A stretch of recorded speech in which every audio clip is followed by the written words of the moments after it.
Hello, everyone. Welcome to the morning show. We're broadcasting to you on Channel 9 and WJOPLP Newburyport FM 96.3.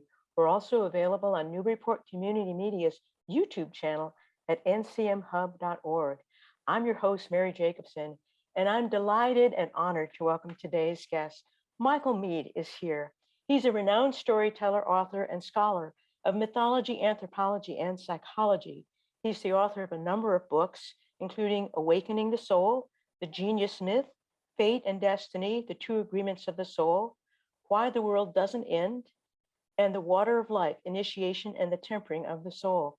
He's also the founder of Mosaic Multicultural Foundation, a nonprofit network of artists, activists, and community builders that encourages greater understanding among diverse peoples. Michael, welcome, and thank you so much for taking time to visit the show today. Good to be with you. Thanks, Michael, so much. Well, Michael, I'm just been so eager to talk to you because to me, it often feels as though we're on the brink of the end of time. Wildfires, floods, colossal storms, extinction of species, melting glaciers, a planet on the edge of destruction, a worldwide trend toward autocracy and forecasts of the end of democracy, mistrust and dysfunction of every major institution, including mistrust of the scientific method itself. And we're fraught with conspiracy theories, some of which are extravagantly fantastic, but have nonetheless taken a viral grip on tens of millions of Americans. So, Michael, as I watch the news and consider the possibilities of destruction and chaos, I remember your book that I read a couple years ago called Why the World Doesn't End, Tales of Renewal in Times of Loss. And it reminded me of how often I wish for a deeper understanding of the larger forces at work. So I was really thrilled when you agreed to do this interview, because your book and the framework of mythology uncover the forces that underlie these epic moments.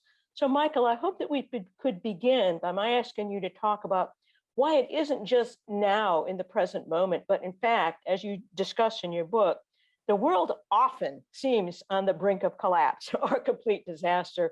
And what are the conditions that provoke that cyclical sense of incipient doom coming? Thank you. That's quite a list you gave of the crises. A lot going on the planet. It's an understatement to say that we live in critical times. Yeah. Myth is like a series of lies that reveals the truth, right? So when you look to myth, you're not looking for factual truth.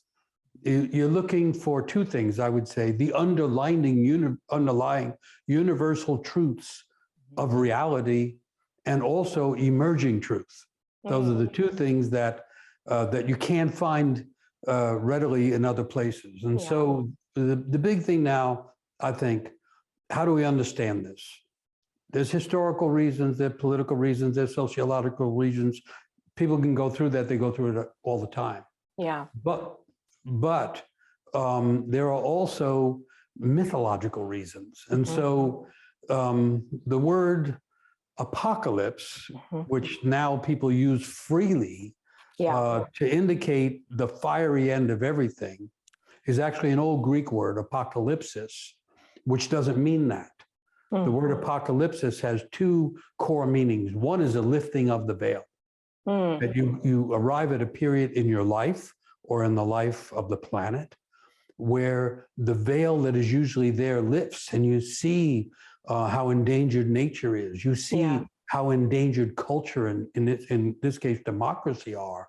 And you see how a disease can rip through a culture and further divide everybody. That's a lifting of the veil. It's as if you're seeing the darkness that is hidden by the streetlights, that kind of thing. So that's one meaning of apocalypsis. The other meaning is the really interesting one. It means collapse, renewal. It doesn't mean collapse, fiery end of everything, and the end, good night, over and out, over and out. It turns out the word end doesn't mean final end. The meaning of the word end is loose end, or something that's left when it seems like the end. Okay. And so there are loose ends all over that are actually the threads of the renewal of the next stage of life, whether you want to look at it in terms of the natural world and or the cultural world, which are secretly connected. And so I use it to understand how we're at the end and we're at the beginning. And in times like that, whether it's in the story of an individual life, like how many people have had their life unravel? Yeah. I mean, by the time you reach maturity, you've had that happen several times. Yeah. And yet it's uncommon to go back and look at what got me through that. Yes. What threads of imagination, courage, inspiration got me through it? Well, we're in that unraveling now on a collective, worldwide, global scale. But that means we're also close to the renewal.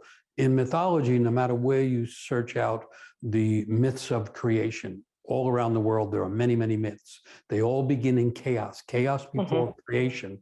And then there's chaos after creation's been going for a while. And then that chaos creates the world again. It's a very big idea, but that's what we need now. So that in order not to be discouraged by the weight, by the chaos, by the perversity of everything going on, we need to have this other sense that something is trying to be created at the same time. And that gives us, in a sense, a choice. I think we have to be witnesses of the collapse. I think people that say, I'm not going to pay attention, that's self-defeating. We have to be witnesses. We don't have to watch every step of it, but we have to be witnesses. That's the time we are born into. But at the same time, we don't have to see that as a final collapse. We then can turn to where are things trying to renew. And so, and then it turns out that people are called to different areas of imagination, inspiration, and capacity to create new things. The old word for that was genius. It's a Latin word, and it doesn't mean high IQ. Genius means the spirit that's there when you're born. And so everybody has some genius. And so when everything's falling apart, one of the smart things to do is get closer, more connected to one's own genius nature, because that's the way we're going to contribute. There are young people now working in the fields of ecology. I got interested in how many young people are working with mycology, the study of mushrooms. And they're using mushrooms to purify water of heavy metals. And they're also using mushrooms to understand how forests nurture each other. The trees in the forest nurture each other. And so there's this whole renewal of understanding nature. And there's other young people naturally called to do hospice work. And so when it comes to the living and when it comes to the dying, people are called. When it comes to nature and culture, people are called. And when everything is collapsing, there is an intensification of calling. That's what happens. And so one of the ways to save oneself, not from the end of the world, but from the weight of the collapse, is to respond to the call of one's natural genius, one's calling in life. Well, Michael, thank you for that immediately, because I feel it in my heart instinctively when I hear you talk about it. It is a big idea. It's an enormous idea, but it's also an idea that has such extraordinary both reality and hope in it. And so I love the idea that these are necessary. The collapse is necessary in order to. It's like molting. Historically and culturally, molting off things that are actually, in truth, holding us back from the call, as you put it.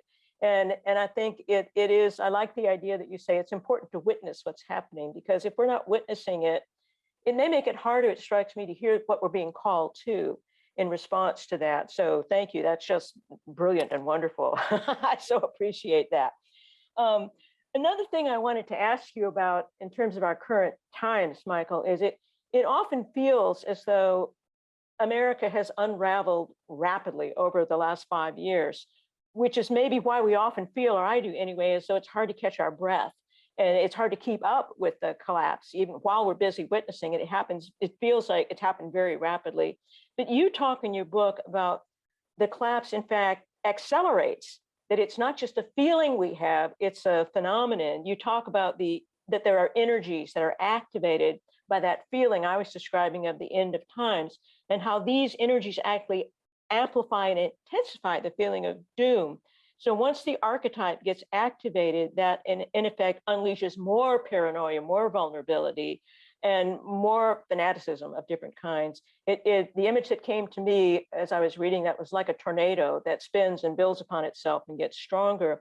So I was hoping that you could talk more about what it means to activate an archetype and what specific archetype is impacting what we see unfolding and unraveling right now in the United States. So we're already in the discussion. We're inside the archetype of apocalypse or apokalypsis. And so all the things you mentioned fall inside there. Archetype, two parts to that word. Arche means ancient or original. Type means shape or form. So archetypes are the original forms. And so in mythology, the original form is creation out of chaos. The sunlight coming from the eternal darkness. And so we're in that dark, we're in the dark part, and we have to find the light in the darkness now. So there's that. But also this idea of the collapse or the loosening, you can call it, you can see it many different ways, involves the loosening of institutions. Things that just a couple of years ago were clearly understood by everybody are gone. Yeah. And so there's another thing about the speed, which is the idea of a spiral. And if you say that we're coming to an end of an era, then as you get near the end, you move faster and faster. Time gets shorter and shorter. So we're at the end of an era. This is another way of seeing it. And the worldview that we had, and in the case of the United States that we're talking about, you're talking about the Western worldview, which is the view of the Enlightenment, the view of, manifest destiny, all that kind of stuff. That's over. That's just plain over. We are in the endarkenment, and we have to learn. And what you do in the endarkenment is you learn how to see in the dark. You find the light inside the dark. So one of the old names or descriptions of the human soul was the light found in darkness. So the thing we're looking for is hidden inside us in the internal darkness. So that's another way of looking at it. But in that internal dark, okay, I have to add one other thing. So when this collapse renewal is going on, you have a return of the repressed. So that means the wounds that have been neglected historically. In the United States, you pretty much have to start with racism.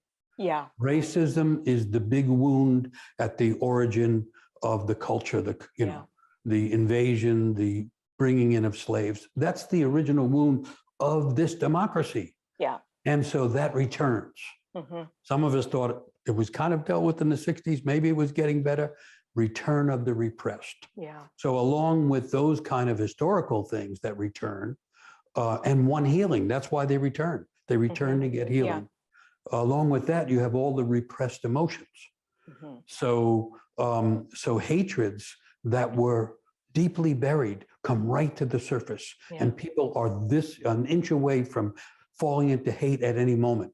And whereas you used to say, well, I disagree, here's my point of view. Now the other person is the hated object. They're the enemy. These are all aspects of being at the end of a worldview, at the end of a cycle. I'm not saying that it justifies it. I'm just saying that's a way to understand it. Why? So collapse, renewal, chaos, creation are opposite poles. Polarization is happening on all kinds of levels. The tension of the polarization brings up repressed materials because of the anxiety and tension and pressure on everyone. People that normally would be a little bit on the outside, a little bit on the edge under the pressure of current circumstances, economic, sociological, psychological, pandemical, whatever. Everything. People right over the edge. And so people that might have been a little bit out there now are all the way out. And so if a person doesn't have a sense of self, a genuine sense of self, not a kind of grab a hold of it identity like you get out of politics, but self-identity, those people are pushed really out far into extreme positions. So this is all to lead up to say, well, if the archetype is collapse and renewal on a very big scale, coming down through all levels of culture, what about the individual person? So the archetype there's two main archetypes that I think of that are activated inside people when things are at this end beginning collapse renewal. And one of them is the archetype of creation. That is to say, there's more possibility of being creative right now than at other times because the usual things have no stability or integrity. So being creative right now is actually easier. I have to add one other psychological idea, which is that archetypes have an aim. They have an intention. And so the archetype of creation is to keep creation going. So what does the ecological movement need other than more people understanding how important it is? Yeah. More creativity, more really creative ways that humans can interact with nature, that kind of thing. The other archetype that's activated, which is profound and to me beautiful, is called the wounded healer. So the wounds of the world are on display. That's one way to look at climate crisis. It's nature wounded right in front of our eyes on a daily level. And it's going to keep happening because it's this opening of the old wounds that have been growing for centuries. And the same thing on the cultural level. The old wounds of misogyny and disparity and racism and all that are now opened up and wanting to be healed. And because the world is not simply a bizarre place, it feels more and more bizarre. But just as you have chaos and creation, you have a kind of wild balance. And wounded healer is the balancing thing from inside people. So what that means is just the way the COVID pandemic has made people more isolated. We already were isolated, and then we got more isolated because of the internet and the digital world. People are more isolated together. Yeah, ironically, but yes, I know it's what you're talking about. You're connected, but you're less connected. Right. So that's all happening. So where do we get the connection? Where do we get the perspective? It's deep inside oneself. And that gets to the idea that something in us is activated that makes us more creative if we allow it. And I'm saying everybody's called to some creative activity by virtue of their genius. But secondly, when we accept and work with our own wounds, we become potential wounded healers. And so you can change culture. Culture is trying to change. The loosening of the institutions actually makes it easier. But you can only change culture from individuals waking up, from the individual out. We will never get an agreement that says, oh, from now on, we're going to take care of climate issues. Oh, from now on, we're going to be really kind to each other. It's not going to happen. Actually, what's happening is the opposite because of the pressure. So it has to come from inside individuals. And then you have this thing that happens. If I can heal a part of myself, if I can deal with some of my own wounds, if I can become a more whole person, the word heal means to make whole. If I can become a more whole person, then I am able to work on this renewal creation side and witness the destruction collapse side. And as I do that, I affect a couple of other people who then, as they do it, affect some more. And you get the ground up, grassroots, healing from the bottom and renewal from the depths of the soul. So cultivate your own healing, in other words, and from within, then that has a ripple effect. It both heals yourself, but the very act of healing has a ripple effect that's then spread outward. And in this grassroots or ground up way, that's how authentic renovation and renewal will happen. Yeah, which makes total sense to me, Michael, and is so beautifully put. Thank you for that very much. And you know, I have spent so much time, as I know so many people who have tried to figure out what is happening with the polarization, and people are often commenting on, you know, how did this person who seemed rational and sane just a few years ago and is now, you know, picking up American flags and beating police at the Capitol at the insurrection. And that you've so beautifully explained this phenomenon in mythological and psychological terms, that the polarization itself both releases emotions and exacerbates emotions, and that what is let loose upon the land, in effect, are things long kept in abeyance that are very deeply, deeply in need of healing. And it's very humanizing, I find, to think about myself and others, people whose behavior befuddles and baffles me, as people who are showing the deep, intense need for healing. I can veer off into judgmental attitudes, and I'm not comfortable there. I was a retired psychotherapist myself, so that's, I much prefer to think about the wounds and the need for healing crying out, even though there is damage being done. But right there, there's a very important thing right there. Yeah. How can a person that we thought was this way suddenly become that way? Mm-hmm. What that tells you is the sense of identity was not anchored in a deep self-knowledge. Right. That identity was actually an accumulation of outer sociological factors. Yeah. And so when the pressure comes down, you see it happening literally in the Congress. Yes. Yeah. People are saying, well, that person wasn't like that. It's true. Right. But what it means was they weren't in contact with their deep self. Right. There's an old idea that says there's three kinds of people in the world. The first kind of person is the I, me, mine person. Mm-hmm. What's mine is mine and what's yours is mine. We're seeing that activated now. Yeah. The second kind of person they nowadays call the win-win style. Like if my life gets better, then, or if your life gets better, that actually makes my life better. Or if we can come to a win-win agreement between the two organizations, political parties, partners in a relationship, whatever. And that's cool. That gives you charitable organizations, that gives you all kinds of things. But under pressure, that collapses. Yeah. Mm-hmm. Under pressure, it collapses and people polarize. So then there's a third kind of person. Mm-hmm. And that person has already been through difficulty, has already fallen down, has already been mired in psychological disorder, whatever we want to call it, whether it's through divorce or illness or loss of a loved one, or they went off to a war and couldn't find a way back, you name it.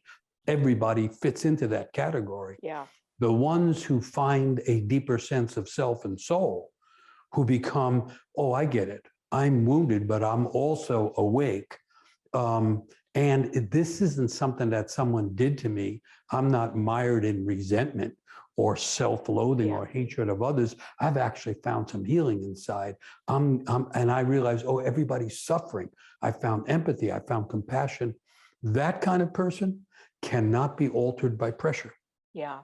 Under pressure, that kind of person finds more healing and more ways to help and more ways to be part of creation.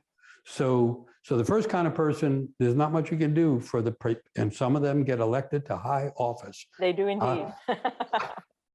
As if they are the symptom of the culture raised up so you can see it. The second kind of person is so many people that we know that you think they're basically good people is how they talk about it. But under pressure, turns out they can get pretty hateful. Under pressure, turns out they can get pretty depressed, or they can get very scared, or they can go to extremes. We're supposed to be that third kind of person. And the only way to become that person is to go through one's own suffering and find that deeper self that actually knows who we are and why we're here. And to do that, you have to look within. You can't look to blame other people for whatever suffering you've gone through. And I think that's the key to the word integrity is what comes to mind as I hear you describe the third kind of person. Somebody who has an integrated self. Ralph Ellison once said that the only kind of integration that mattered was that of an individual human being. So that's what I'm saying. Talking about exactly what you're saying. And from there, you change culture. Yeah, that's right. It doesn't take everybody agreeing. It takes a certain proportion of people who actually are being creative, and other people benefit from that. And the next thing, things are moving in a direction that's more whole and more creative. Yeah. Well, Michael, there was something else that I wanted to ask you about because the language just captivates me, and I wanted to ask you to say more about it. You've said in the world, Why the World Doesn't End, that and I'm quoting you now, each human soul can be an agent of the eternal. That in the end, the issue isn't simply the future of humanity, but the presence of eternity. And I'm so taken with that language, and yet it feels like there's a mystery there that I haven't quite solved yet to really understand it. So I'm hoping you can uncork that for me. Can you say more about what, in this context, what eternity means and our individual and collective relationship to it?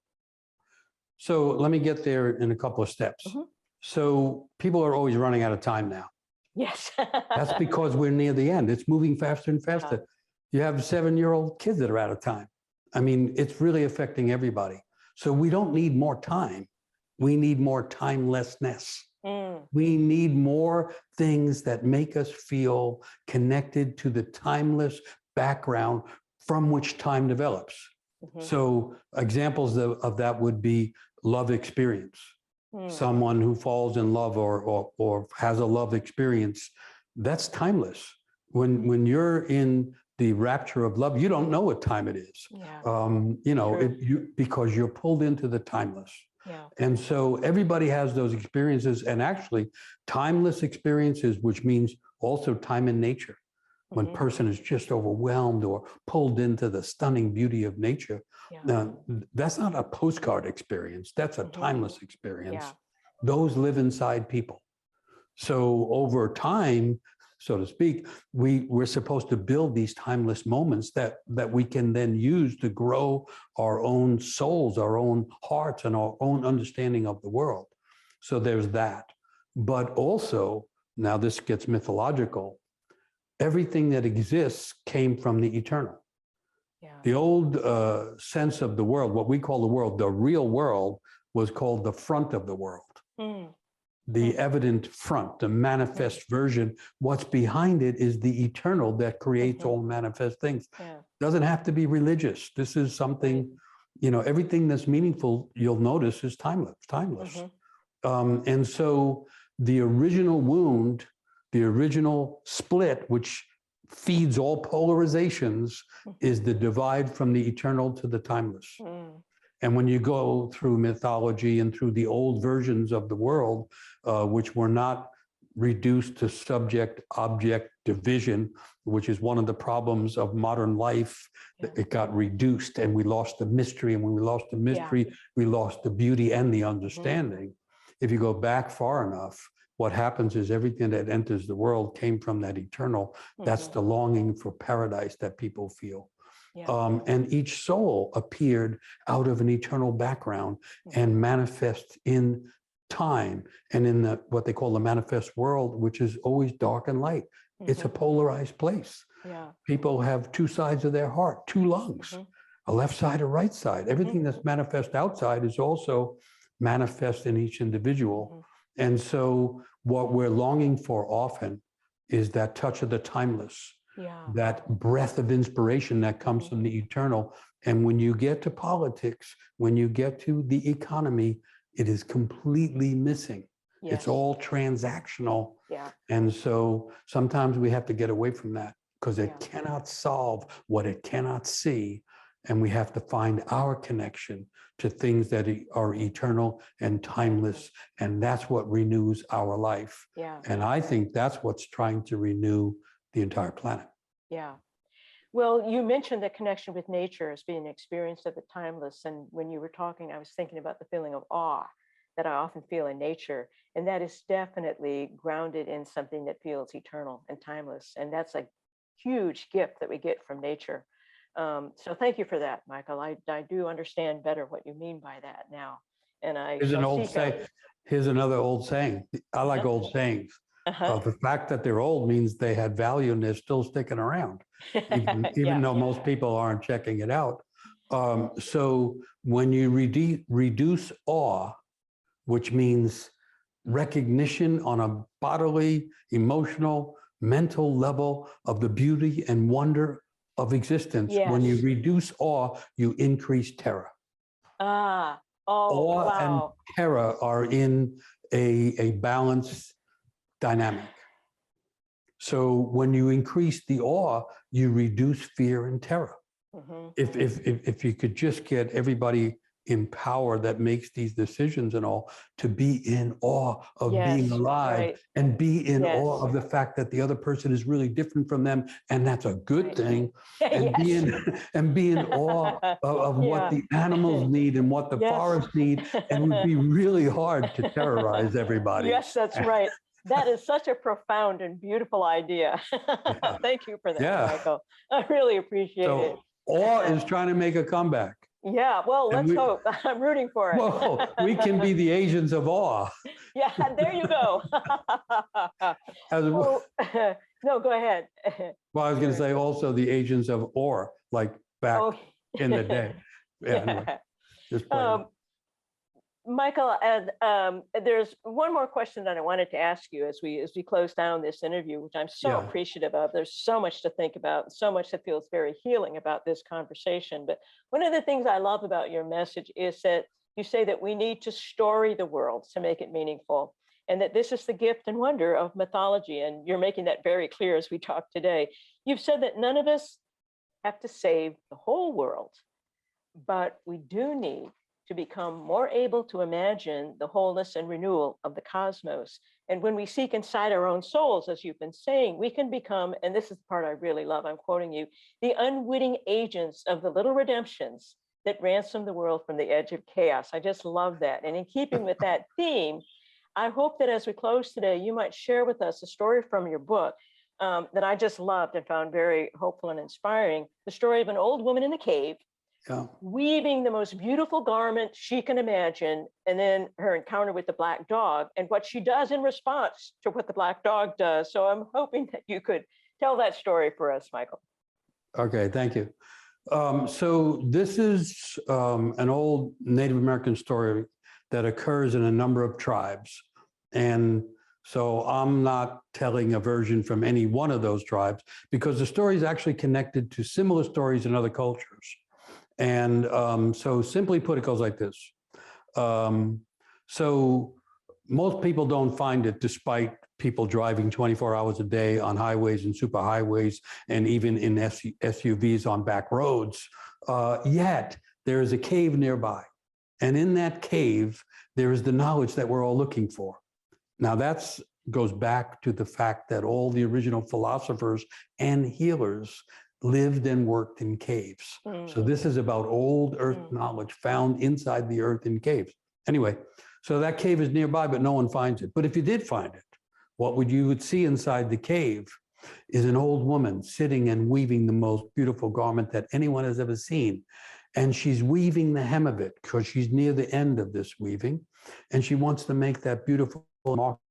She's making the hem of porcupine quills. And in order to weave them in, she has to bite on them so that they're flat. And she's been biting on quills for so long that her teeth have been worn down to nubs barely above the gums. But still, she keeps weaving the beautiful garment. And every once in a while, she has to get up and go to the back of the cave.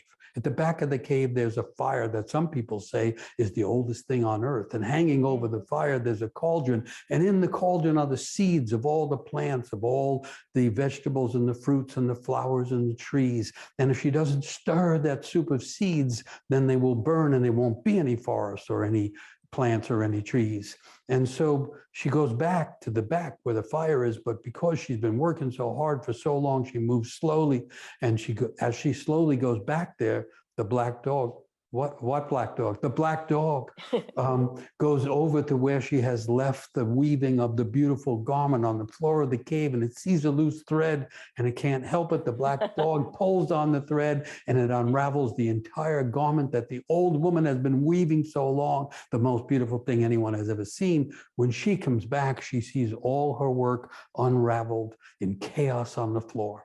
And for a moment, she's just stopped by the witnessing of that. And then she sits down again and she sees the loose thread and she picks it up. And as soon as she picks up the loose thread, she sees a new vision of an even more beautiful garment, and she starts to weave that garment. That's the end of the story. But then, and they say, this is the story that the elders tell every time the tribe, the community gets in big trouble and everything's falling apart. So this is a story from the view of the elders. And then they also say, and someone will inevitably say, damn that black dog.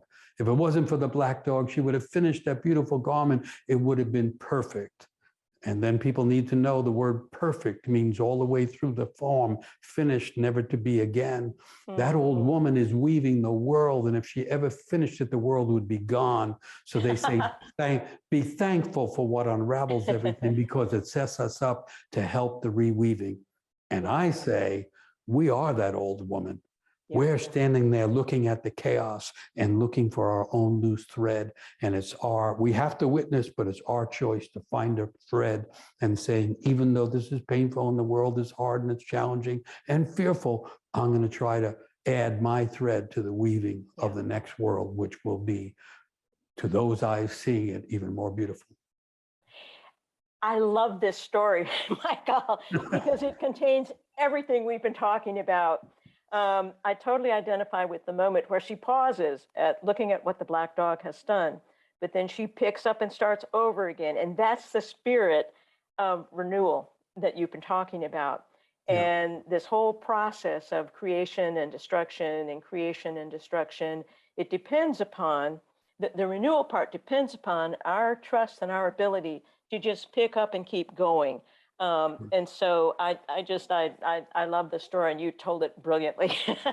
Thank you so much, Michael. And we're only responsible for that thread. Yes. And the black dog is a necessary part of things, because everything comes to its end. Yep. And unravels, and it brings a certain kind of darkness. And the modern Western culture is afraid of darkness and afraid of blackness. And yet the soul is the light found inside the dark. And if we want to find the light of soul, which means creativity, imagination, compassion, and integrity, we're going to find it in the dark. Yeah. Oh, Michael, thank you so much. This has just been, I cherish this conversation. Well, great to be with you in your own good spirit, which I can feel. It's just been so inspiring and so healing, and so much to think about. And I really value your generosity with your time. And for anybody who would like to know more about Michael, he has a website, www.mosaicvoices.org. And you can find all kinds of information about Michael there, and check it out. And Michael's books are wonderful. So, Michael, thank you so much.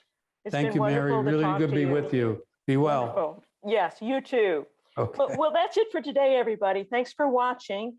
I hope you'll join us next Thursday at 9 a.m. on Channel 9 for the morning show. If you missed any part of today's show, it will be available for viewing on Port Media's YouTube channel playlist for the morning show at ncmhub.org. Just click on the YouTube icon and scroll down. Each show will also air on WJLP FM 96.3 on Friday at 8 a.m. and the following Tuesday at 4 and Wednesday at 3, and will be available as a podcast on the SoundCloud. Just click on the cloud icon at ncmhub.org and scroll down. Farewell, everybody. Take care. See you next week.